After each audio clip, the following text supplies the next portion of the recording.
هذه الشعلة إهداء لمرام طالب من سميتها مرام شاهين. يا حروف الشعر يا جزل القصيد، في مرام الزين وش عندك جديد؟ شيخة الشيخات بالحسن الفريد، في ثناها تاهت أفكار الخيال.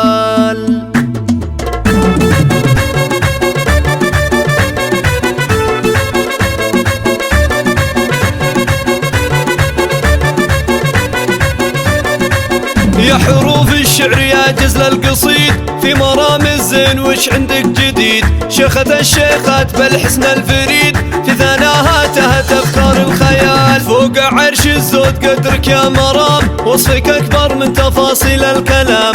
في مقامك سكت كافي باهتمام، والمعاني حايرة منها الجمال. ذوق واخلاق وذرابه يوم صقر، وجهك الباهي بنوره كالبدر. والمحاسن كلها بك تنحصر، يا سمو الزين يا كل الدلال. أم صقر يم الخصال الراقية، يا مرام العالية والغالية.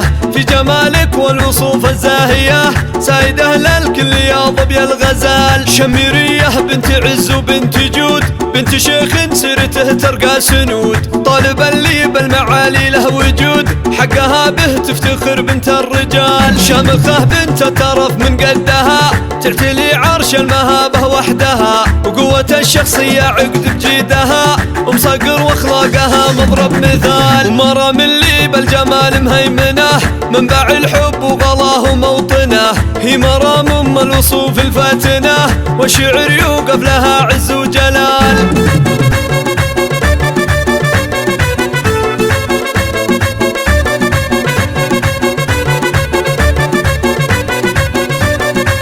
يا حروف الشعر يا جزل القصيد، في مرام الزين وش عندك جديد؟ شيخة الشيخات بالحسن الفريد، في ثناها تهت أفكار الخيال. فوق عرش الزود قدرك يا مرام، وصفك أكبر من تفاصيل الكلام. في مقامك سكت كافي باهتمام، والمعاني حايرة منها الجمال. ذوق واخلاق وذرابه يوم صقر، وجهك الباهي بنوره كالبدر. والمحاسن كلها بك تنحصر، يا سمو الزين يا كل الدلال. أم صقر يم الخصال الراقية، يا مرام العالية والغالية.